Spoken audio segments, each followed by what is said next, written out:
Olá, boa noite.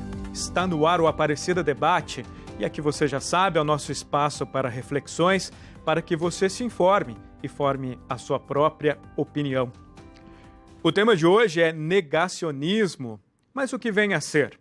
Qual o impacto na sociedade? Os nossos convidados de hoje irão nos ajudar com as respostas e conversam com a gente via internet. Nós recebemos Adriana Foz, que é escritora, mestre em ciências, especialista em psicopedagogia e neuropsicologia. Adriana também é pesquisadora do Laboratório de Neurociências Clínicas da Unifesp. Boa noite, muito obrigado por aceitar o nosso convite. Imagina, eu que agradeço a TV Aparecida, você, Ronaldo, e ao professor Edson, que em breve estará aqui comigo nesse debate muito proveitoso, que será. Muito bem. Então, nós recebemos também Edson Bueno, que é médico sanitarista, doutor em saúde coletiva, especialista em medicina do trabalho, professor e chefe do Departamento de Saúde Coletiva da Faculdade de Ciências Médicas da Universidade Estadual de Campinas. Boa noite, doutor. Obrigado pela sua participação conosco. Boa noite, Adriana. Boa noite a todos que vão poder acompanhar esse debate, essa conversa. E espero também contribuir positivamente para o conhecimento e para uma visão crítica de todas essas questões. Muito bem, vamos começar com uma pergunta bem básica. O que é o negacionismo? Damas na frente, vamos começar então com a Adriana Foz, por favor.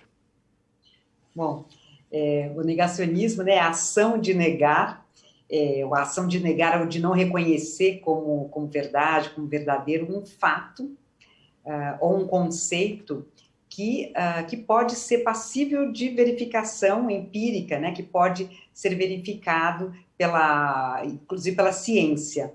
O que está acontecendo ultimamente, a gente está vendo, não só por conta da pandemia, mas em outras áreas, em outros setores, havendo muito esse tipo de raciocínio, não é? Edson.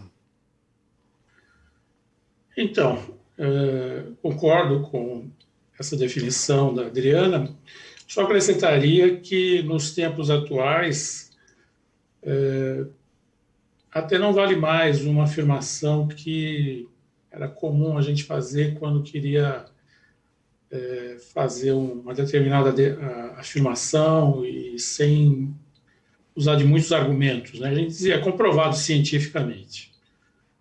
Hoje em dia, existem várias formas de se interpretar um fenômeno, explicar um determinado fato, né? Mas aqui a palavra ela não significa uma antítese, por exemplo, do positivismo. Também não significa buscar uma outra forma de conhecimento sobre algo ou uma outra teoria. A abordagem aqui seria mais no sentido de negar o próprio conhecimento.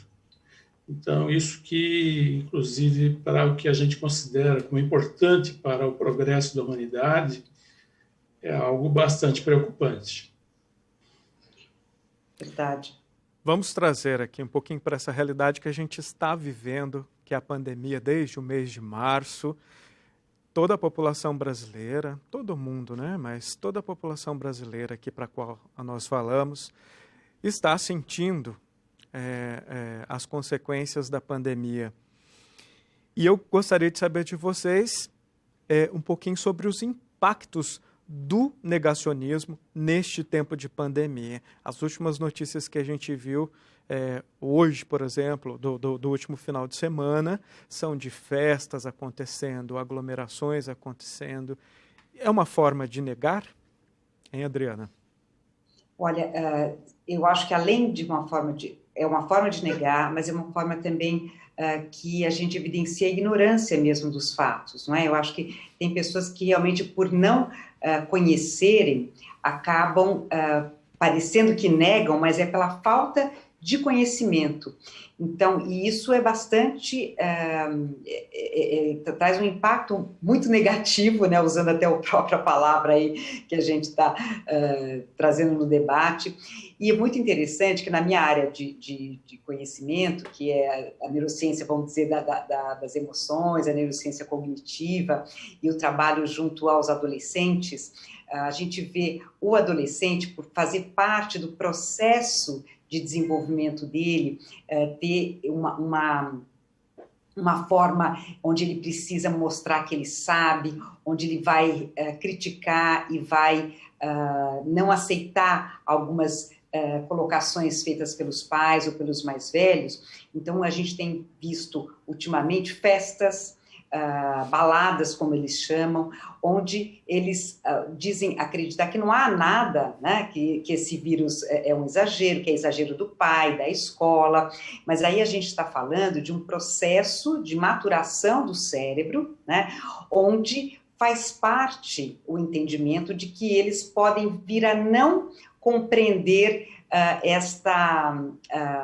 esta realidade. Mas por isso a importância da escola, da sociedade, dos pais, né, em trazerem essa realidade, em exercitarem junto a eles o que a gente chama do pré-frontal, né, essa parte do cérebro da frontal que se desenvolve mais tardiamente e que tem um papel muito importante na consciência crítica,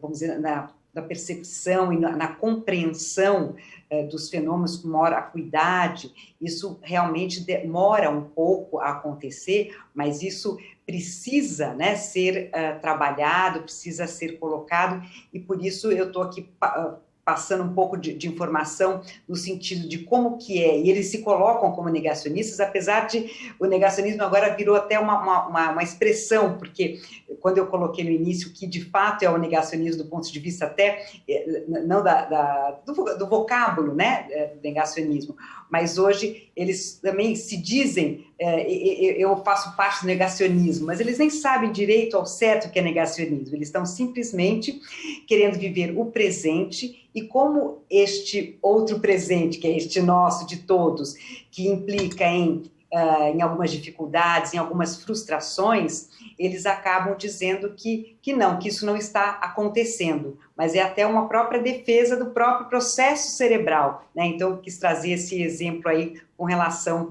aos adolescentes. Edson. Então, acho que a gente pode dizer que tem, no caso da pandemia, várias negações, né?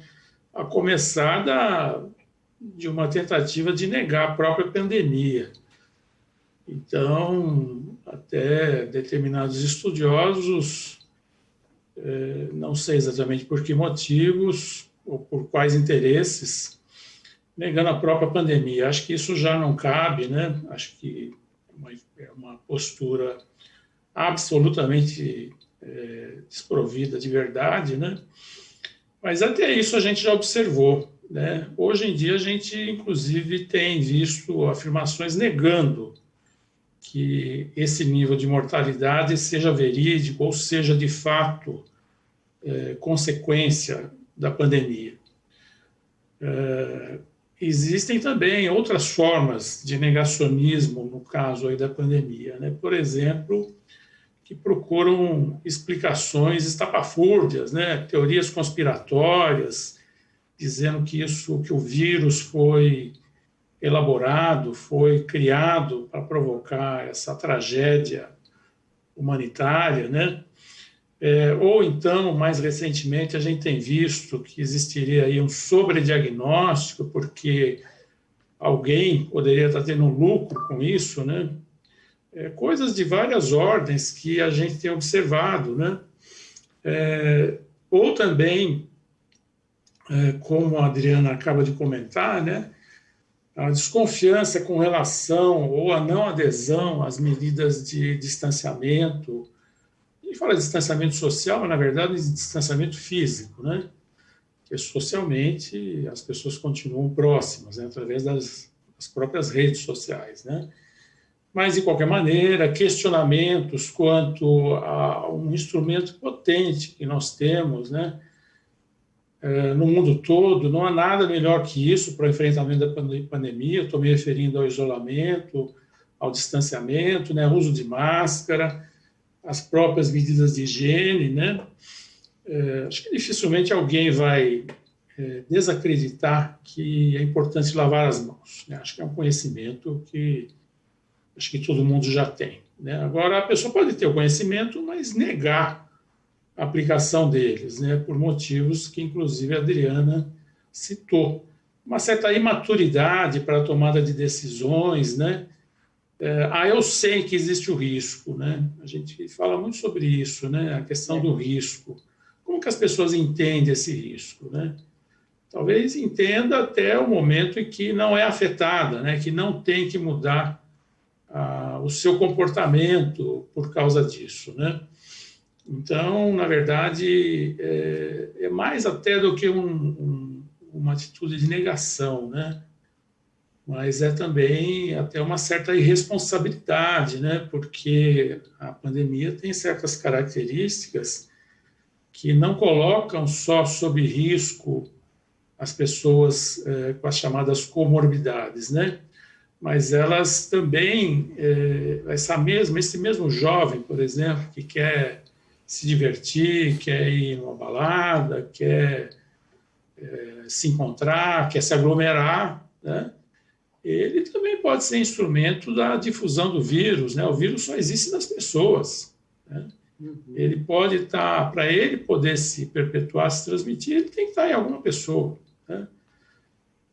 Então, existe também, por outro lado, né, quando a gente fala em tratamentos, né, tanto preventivos quanto curativos, né, uma série de recomendações sem nenhuma fundamentação científica, né? Isso só confunde as pessoas, né? E as pessoas acabam, às vezes, se prendendo a certas medidas de tratamento ou de profilaxia, né? E, às vezes, descuidando do principal, né? Então, vejam o risco, o impacto negativo, muito negativo, de certas teorias e de certos comportamentos, né? E até um ponto em que isso se transfere para um aspecto mais coletivo, né? E é mesmo uma responsabilidade dos governantes, né? Que seria a própria negação da possibilidade ou da responsabilidade do Estado intervir, de reduzir danos, enfim, de implementar políticas públicas e cuidar efetivamente das pessoas, né? Isso que se espera de qualquer governante, de qualquer Estado nacional. É verdade. Ronaldo, posso fazer uma complementação? Claro. Então, ótimo, porque o professor Edson trouxe um lado bastante importante, né, ampliando aí a questão. E eu queria também colocar um aspecto que eu acho importante da gente relevar, até para compreender, para as pessoas que estiverem nos assistindo, aquelas que ainda negam, né, ou aquelas que compactuam com essa falta de conhecimento, que a gente possa entender que até na própria psicologia a gente entende que, por exemplo, quando há um processo de luto, quando alguém perde um parente, alguma coisa, a gente tem fases e estágios de passar por esse processo, né, que inclui até chegar numa aceitação. E a negação faz parte do processo de aceitação. Então, quando a gente perde alguém, a gente no começo fala, não é possível que isso aconteceu, isso não pode acontecer. Aí a gente vai ter um outro estágio, que é da raiva, né? A raiva da morte ter ocorrido, ou dessa coisa difícil ter acontecido. Mas hoje, nós não podemos mais aceitar, né, essa compreensão, porque o tempo que já se passou desde a notícia, né? Porque lá atrás a gente recebia essa notícia da pandemia, ainda tinham muitas outras informações que confundiam muito a gente, ainda mais pessoas que de repente não procuravam as informações nos veículos de maior confiabilidade, e isso de fato trazia uma insegurança maior. Mas hoje, com todas as informações que temos, informações robustas, né, de vários países do mundo, países que já passaram que iniciaram a pandemia num momento mais precoce, que isso tudo também traz informações para os países que foram sendo atingidos a posteriori, né? Então, eu acho que a gente não tem mais este lugar de negar, não é mais possível de existir, né? Ainda mais porque temos muitos recursos hoje de procurar a informação confiável. Acontece que tem um outro aspecto que vem também, que as pessoas se utilizam do negacionismo para conquistar coisas para o próprio deleite ou para a própria necessidade, são as pessoas que até acho que sabem que pode ser uma em verdade, negar, mas se utilizam desta, entre aspas, verdade, que também é uma forma de negar para os outros, não é? E tem também muito aqueles que apresentam problemas de saúde mental, que têm diagnósticos de saúde mental e que negam, mas por outras questões. Então, acho importante a gente colocar assim esse amplo espectro, né, para a gente poder verificar quais são que pessoas, né, que às vezes se colocam como negacionistas, o que pode estar acontecendo em torno disso, não é? Então, se é um político, se é, enfim, independente de outra função que tenha, ao que isso serve, não é? O que tem por trás desta postura do negacionismo, ou de negar algo que já hoje é bastante comprovada e que atinge a vida das pessoas. Se não atinge a sua vida, atinge a dos outros.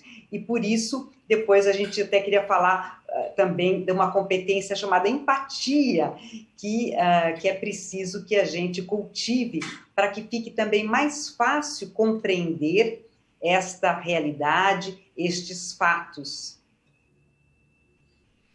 E tem também dois outros aspectos que eu gostaria de destacar. Um diz respeito a uma questão mais individual, né, que é o medo, né? Isso. A gente não pode negar que, às vezes, a reação ao medo, né, a uma ameaça, né? E todos nós estamos ameaçados, o mundo inteiro, né? E como é que a gente reage a isso, né? A esse medo, não só de adoecer, mas também, e até de morrer também, né? Cerca de 3 a 4% das pessoas que adquirem a doença morrem, né? E, além disso, acho que tem a própria questão do preconceito, né? As pessoas têm medo de sofrerem preconceito, sofrer discriminação, ao serem testados positivamente, né, para a Covid ou, eventualmente, adoecer, né? Seus contatos, seus familiares serem alvo de preconceito, né? Eu tenho acompanhado pessoas que estão testando positivo, a maioria, felizmente, não está com sintomas, né?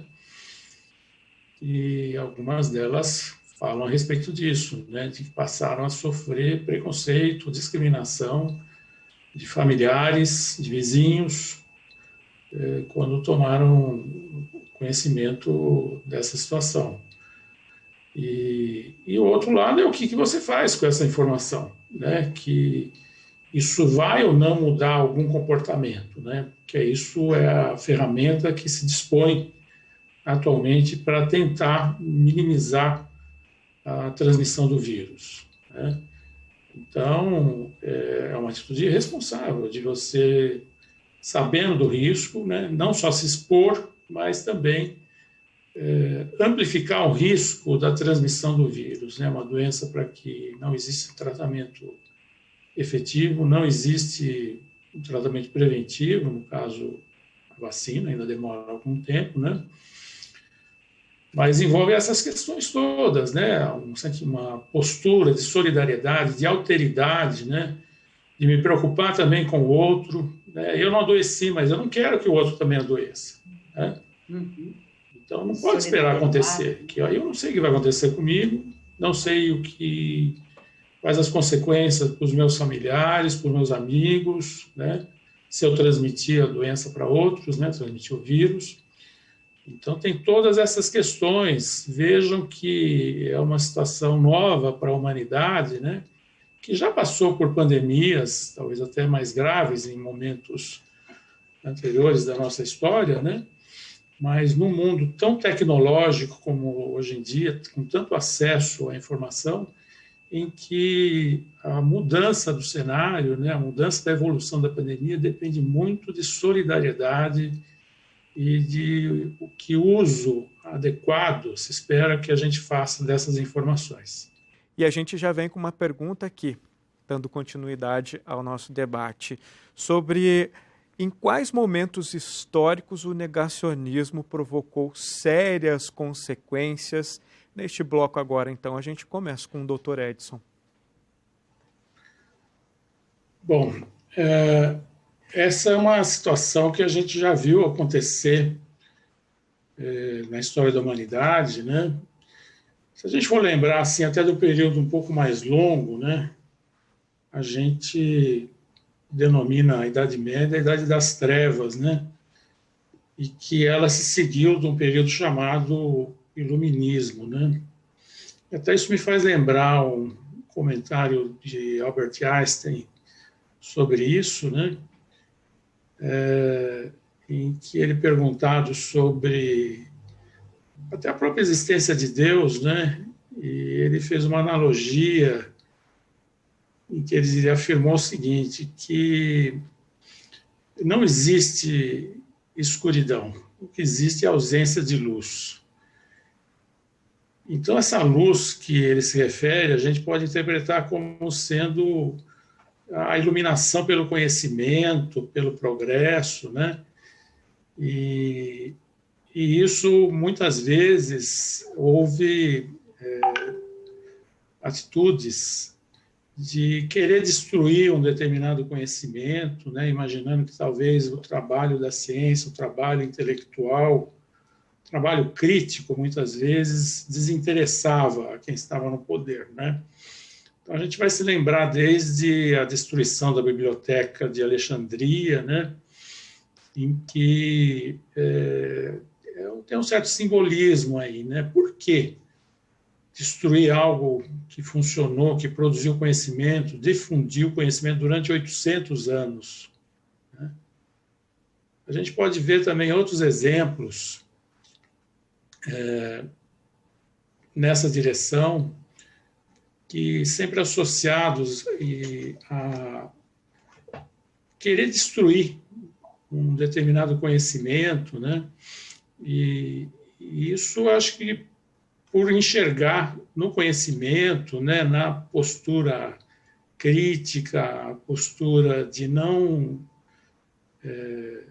se prender a determinados dogmas, existem muitos personagens na humanidade que enfrentaram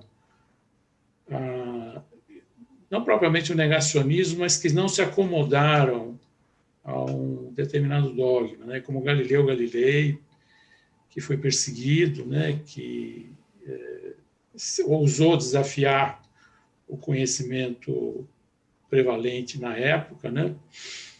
E o quanto que pessoas assim, que não se prendem a questionar o conhecimento vigente, né? Mas que se preocupam em desenvolver o conhecimento, desenvolver o conhecimento científico, né? Então, isso tudo, em determinados momentos, a gente percebe que isso gera incomodação, né? Gera um incômodo, a ponto de querer se destruir, como se fosse possível você destruir um livro e destruir um conhecimento, né?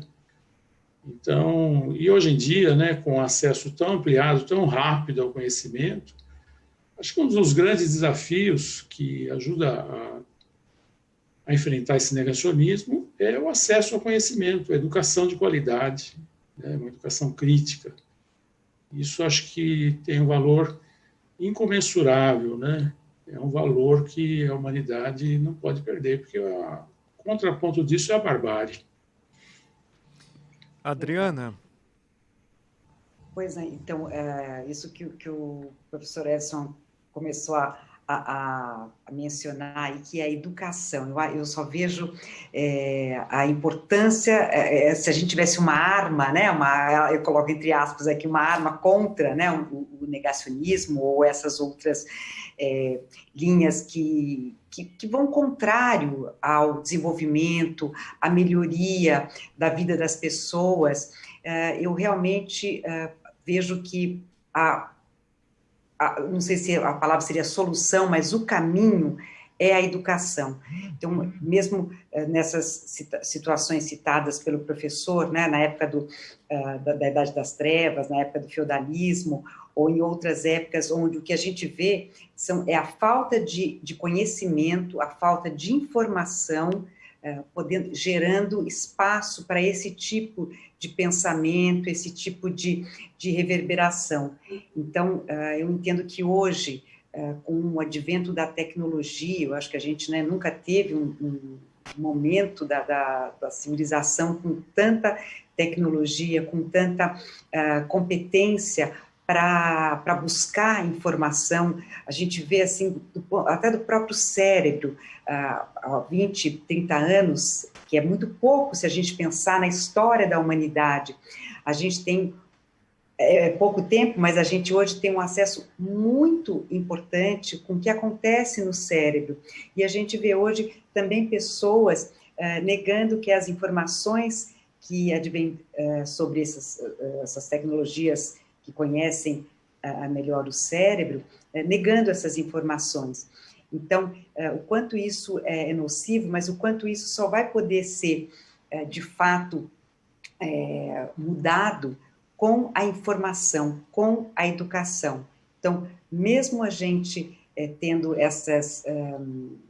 toda essa tecnologia, então o WhatsApp, enfim, a internet ao nosso dispor, e agora o tempo todo a gente vê, hoje em dia, acho que o que a gente mais vê com as pessoas é o celular, né? Não importa a idade. Eu vejo as pessoas de terceira idade, elas vão estar com o celular, as crianças estão com o celular, assim, parece que isso sim é uma epidemia, né? Eu acho que o celular hoje é uma epidemia, e as pessoas, então, com tanta informação ao seu dispor, precisam ter a educação, que a gente chama de educação digital, e essa é uma educação muito importante, que precisa ser mais falada. A gente fala de diversas educações, e que são, sim, muito necessárias, mas acho que hoje, com a pandemia, ficou mais evidente a importância dessa educação, não só para as crianças que estão distantes ainda da escola, mas algumas, né, com a educação digital, mas, sobretudo, para toda a população, porque só por meio desta educação, né, e da educação digital, é que a gente pode ter um desfecho mais positivo para essas pessoas que negam não só a doença, como a Covid, mas que negam outros aspectos que também são muito nocivos para a vida das pessoas, para o desenvolvimento das coisas que dizem respeito a melhorar a vida das pessoas, né? Acho que a gente não pode deixar isso acontecer. Eu acho que é muito importante que vocês estejam fazendo uma matéria como essa, escolheram o professor Edson, tão competente para discorrer sobre essas questões do ponto de vista da área dele, e com toda a experiência, e que essas informações possam sim circular, e que a gente possa ajudar a promover esta educação. Eu realmente só vejo esta luz, fazendo aí a metáfora, aproveitando essa lembrança do Albert Einstein e dessa frase que o professor Edson colocou, eu vejo a luz está na educação. Nós nos deparamos também, essa questão da tecnologia, favorecimento de uma informação mais rápida, tudo a gente vê assim na palma da mão, né? Muito rapidinho. A gente acessa o mundo hoje com a tecnologia. No entanto, a gente vê a desinformação, a fake news viralizando muito mais, de uma forma, parece que muito mais rápida, e até onde isso favorece a negação, o negacionismo. Dr. Edson.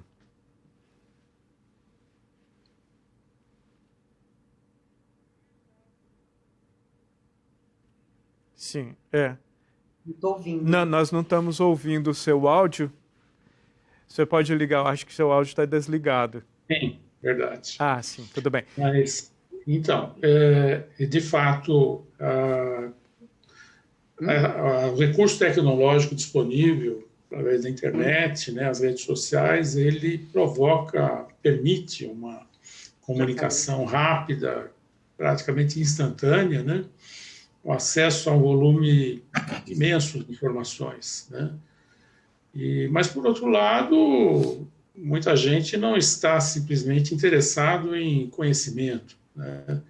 Muita gente interessado na vida do outro, né? Interessado em fofoca, em polêmica, né? Às vezes até uma visão discutível, né? De se interessar por tragédias, né?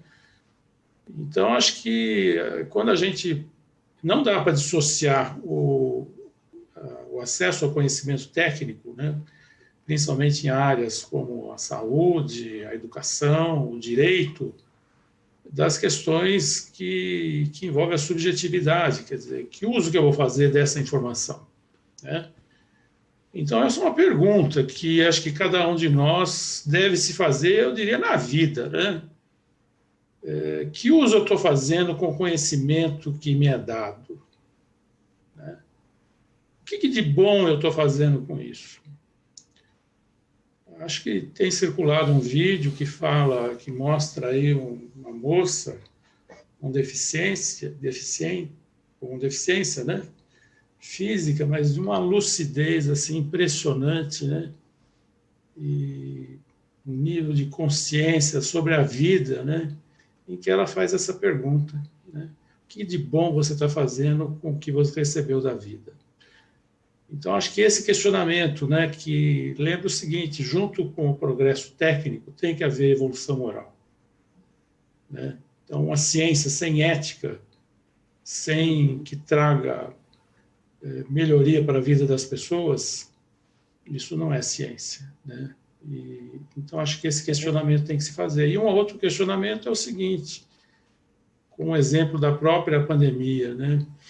Se existe, por exemplo, uma situação em que um jovem que não respeitou o isolamento, não procurou proteger os seus familiares, né? Imagine que ele viva com um idoso, que ele, de alguma forma, muito provavelmente transmitiu o vírus para uma pessoa e essa pessoa veio a falecer. Ela vai poder dizer depois que não sabia desse risco, né? E com várias informações que a gente dispõe e que a gente não vai poder dizer em algum momento, eu não sabia, né? Então, o acesso à informação traz essa outra responsabilidade. Verdade. Acho que quando você, Ronaldo, perguntou, né, até onde a fake news favorece o negacionismo, eu vou colocar um outro aspecto que a gente até já mencionou aí anteriormente, mas para trazer a minha ideia sobre essa questão, que é o fato desse mundo mais digital, onde as informações correm com uma velocidade muito grande, onde as pessoas o tempo inteiro são bombardeadas.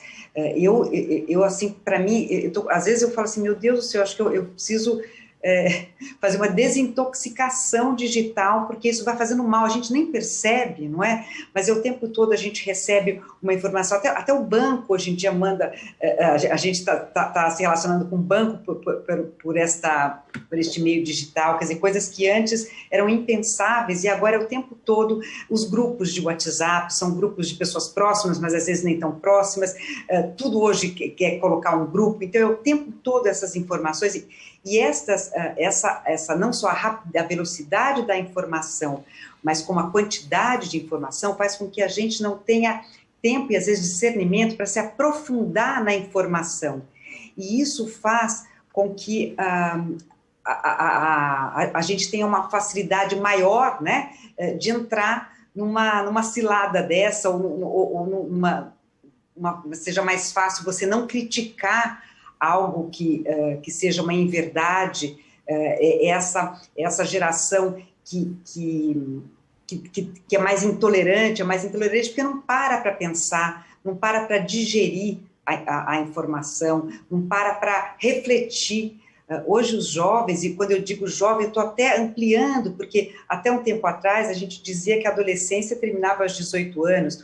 Hoje a gente tem que dizer que a adolescência, ela se estende por mais tempo. A gente sabe que tem uma região do cérebro chamada pré-frontal, que de fato ele finaliza, né, por volta dos 20, 25 anos, mas o discernimento, ele já acontece antes. Então, a gente está equivocado quando também se apoia nesta informação. Agora, esta juventude que já nasceu, né, digital, que já nasce nesse mundo apertando o botão, né, a criança, acho que antes de pensar numa bola, ela pensa no computador, no celular. Isso tudo faz com que a rapidez, né, seja algo que atrapalhe o processo, porque tudo tem processo, e hoje a gente não vê mais o tempo do processo, né? Tem até, fazendo alusão a um outro fato, tem até não chega a ser é uma historinha que foi circulando aí ao longo dos anos, acho que desde... eu não vou me lembrar direito onde que se iniciou isso, mas é muito bonitinho, falando de como, do nascimento de uma borboleta, do Koyanos Katsi, que a criança estava com muita vontade de ver o nascimento de uma borboleta. Ela pegou um casulo e começou a soprar no casulo para poder acelerar o processo da borboleta. E, certo momento, a borboleta nasce, mas o que acontece? Ela logo morre. Por quê? Porque as coisas têm que ter processo, tem que ter tempo do desenvolvimento, da maturação, e com o que a gente vive hoje, a gente não está dando tempo para essas coisas. Então, você não ter acesso a esse tipo de informação, fica mais fácil a fake news vingar, porque você não reflete, você não critica, você não pensa, você não discute. É fácil de você comprar uma inverdade. O que você acha, professor Edson? Acho que tem um aspecto que a professora Adriana já falou a respeito da importância da educação, né? Uma educação crítica que estimule a reflexão da pessoa, né? Para ela poder construir o seu próprio pensamento, o seu conceito, né? Então, acho que não é à toa que a educação é tão valorizada, em geral, pela sociedade. Pode ser que não seja pelos governos, mas pela sociedade, de uma forma geral, as pessoas... Existe, acho que, um consenso quase que absoluto da importância da educação, mas é uma educação que não seja simplesmente o acesso à informação, porque isso a internet até, eventualmente, pode fazer com mais rapidez e maior volume. Mas a postura crítica, o desenvolvimento da tolerância, o respeito à opinião do outro, né, ao debate, à argumentação, isso uma máquina não faz, né? Então, acho que tem essa importância, né, até eu estou me lembrando aqui uma frase que às vezes eu cito, que os gregos já diziam, né, milênios atrás, que o exemplo não é a melhor forma de se educar uma pessoa, é a única forma de se educar uma pessoa, né? Então, é isso aí. Principalmente se falando de uma criança, de um jovem, né, ele precisa desses exemplos, né? Máquina não faz isso, né? Então, é uma responsabilidade que todos, né, vejam uma tarefa tão sublime, né, de educar um jovem, uma criança, né? Então, isso tudo depende muito de exemplos que vão se transmitindo, bons exemplos, né, de uma geração para outra, né? E os conhecimentos, eventualmente, podem mudar, né, sobre a melhor forma de alimentar uma criança, mas ninguém vai dizer se o carinho, né, o afeto, o amor, como é que você vai medir se uma pessoa tem mais ou menos amor, né? Mas ninguém vai poder negar que ele é essencial para a formação de uma pessoa, de um ser humano. É verdade. Muito bem. Quando o diálogo ele é proveitoso, ele é muito bom, o tempo passa e a gente não percebe e já estamos chegando ao final do nosso programa. Eu gostaria que brevemente vocês fizessem as considerações finais. Nós temos aí 1 minuto para cada um. Então, rapidinho, por favor, doutor Edson, suas considerações finais, brevemente.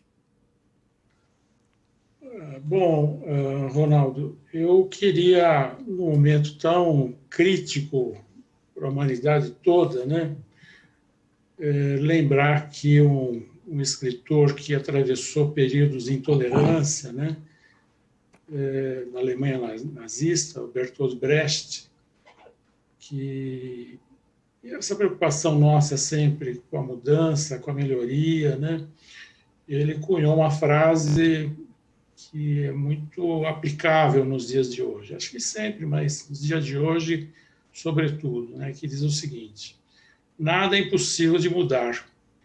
Desconfiai do mais trivial na aparência singelo. E examinai, sobretudo, o que parece habitual. Suplicamos expressamente: não aceiteis o que é de hábito como coisa natural, pois em tempo de desordem sangrenta, de confusão generalizada, de arbitrariedade consciente, de humanidade desumanizada, nada deve parecer natural, nada deve parecer impossível de mudar. Eu agradeço a possibilidade de estar aqui presente e me coloco à disposição para os espectadores que quiserem dialogar sobre esse tema e outros de interesse que eu possa eventualmente contribuir. Nós também agradecemos. Agora a nossa mestra Adriana. Eu quero deixar como mensagem a importância da educação que os nossos governos, que a sociedade civil possa, ainda mais por conta, né, desse momento que a gente vive, não só de pandemia, mas esse momento de questões que acabam trazendo a intolerância, as inverdades, que a gente possa ainda ficar ainda mais atrelado, que todos possamos pensar que não é só na gente que a gente tem que pensar, nem só em quem está com a gente. Eu penso em mim, eu penso no outro, eu penso em todos. Só dessa forma é que a gente prospera. Enquanto a gente não entender o conceito, né, que de fato, que é empatia, da importância da empatia, da paciência, da generosidade para nós, né, então para mim, para você e para todos, todos vão perder. E que a intolerância, que a gente possa combater com conhecimento, com amorosidade, com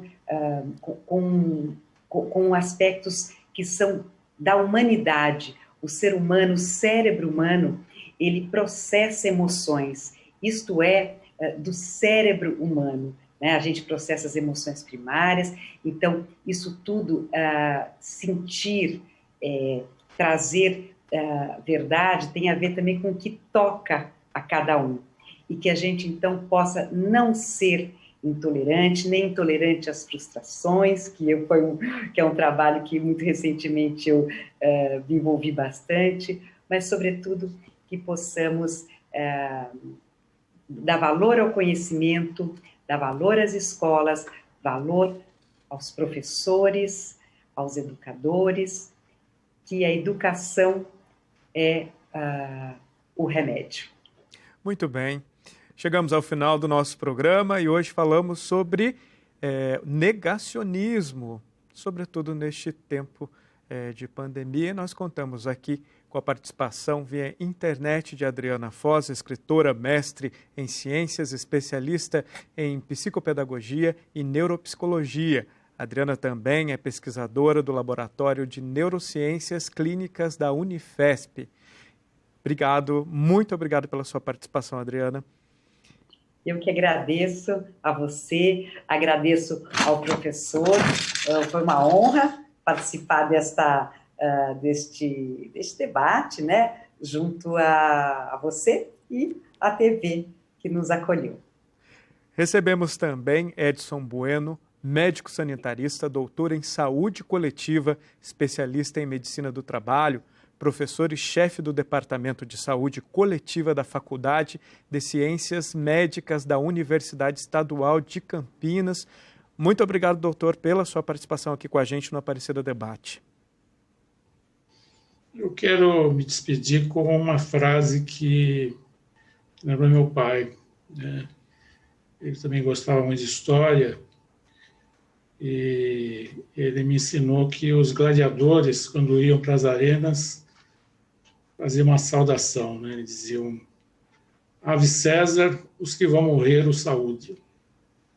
Eu acho que hoje em dia a gente deve dizer de uma outra forma, aproveitando milênios de evolução humana: Ave Cristo, os que defendem a vida, o saúde. Muito obrigado. E para rever esse nosso programa, acesse o canal da TV Aparecida no YouTube. E quando você deixar o seu comentário com sugestão ou crítica em nossa página, utilize a hashtag Aparecida Debate. Na próxima semana, a gente vai falar sobre tecnologia.